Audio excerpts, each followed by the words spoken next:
Hi, it's Ashleigh from Sweet Dreams Bake Shop, and today I'm going to be showing you how to make macrame cookies. Now, I have to be honest, I don't know how to macrame at all, so I did have to look at macrame very closely to come up with what I was going to pipe. The consistency I'm using right now I like to call pipe and flood consistency, so it's thick enough to pipe that border, but it is also loose enough so that everything turns out nice and smooth. Now I'm going to be honest, this does require some advanced type of piping work, so if you've never really piped a cookie before, then I suggest you start with one of my other tutorials. You can also check out this video in the right hand corner if you're still working on piping consistency.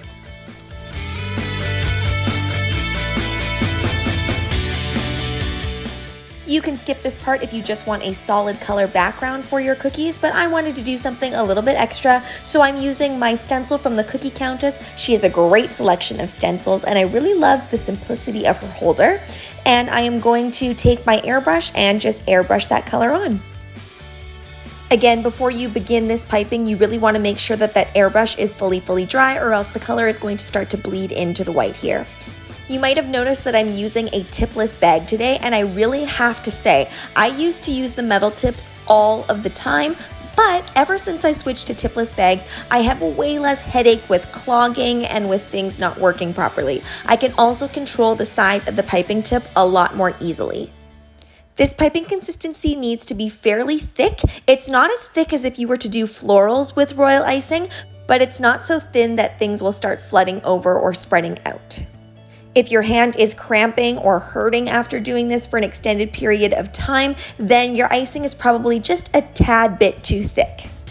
As I'm creating this design, there are no hard and fast rules that I am following, and I'm not looking at a picture or anything, but I did observe how macrame looks like.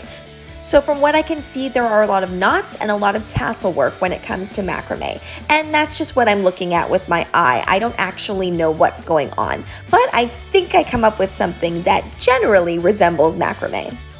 So the key here is to do a lot of line work, and whenever you want to gather the macrame and build it onto something else, then you create little knots by just doing kind of tiny lines stacked together. I also do a lot of cross hatching in this. I noticed that was really popular as well when I looked at macrame hanging pieces, so I tried to incorporate that as well.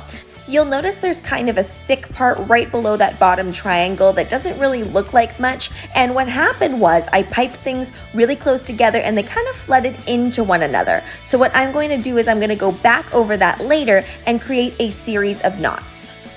Doing something like this is a great way to work on your line and dot work. And I know it looks a little bit intimidating to do a straight line, but it's actually a lot easier than doing a curved line.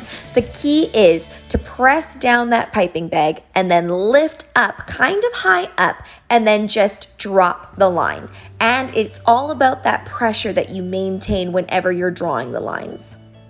Whenever you are wanting to start some tassels, just make sure that you put the tassel on there and then cover it up with a line going horizontally.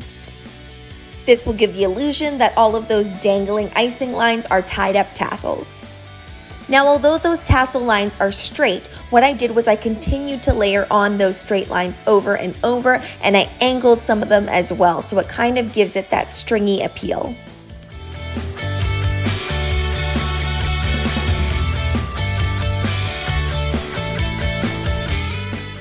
And again, to create that interest of maybe thicker knots or maybe something that's a little bit more fancy looking, just add more of those horizontal lines.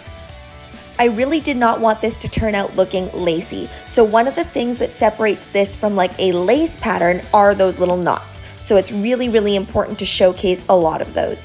That and the tassel work.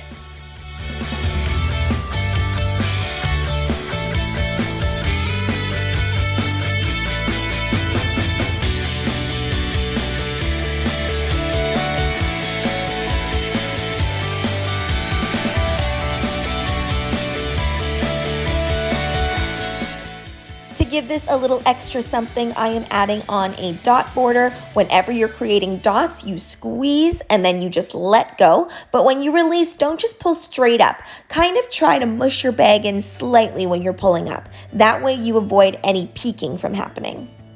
This is where some of that advanced piping work comes in. Drawing a circle can be really, really hard. Now, I'm not one to go and make extra work for myself, so I didn't go and grab a cookie cutter and trace it, but I very well could have done that. And if you want an even more perfect circle than I have, I would suggest you do that.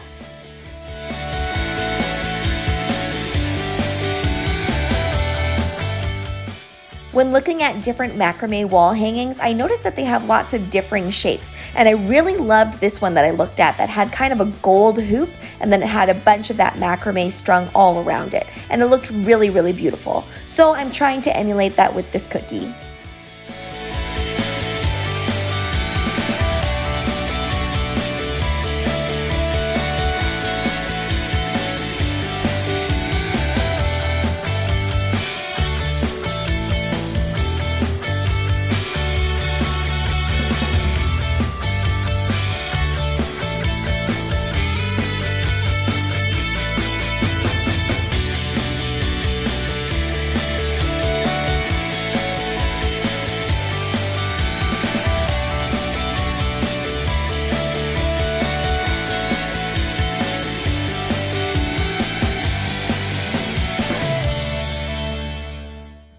Go ahead and add on any pearls that you would like to, or you could just leave it plain.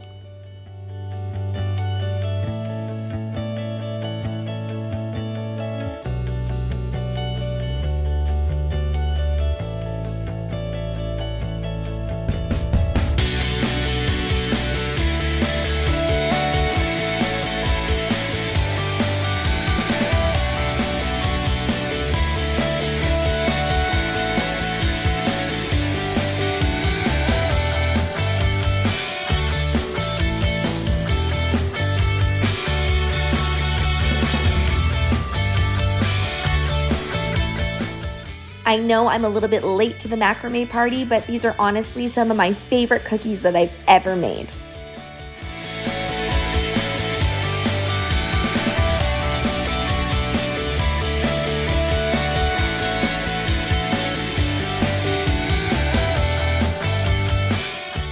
Thanks so much for watching, guys. Don't forget to like, share, and subscribe so you can be part of the Sweetie fam.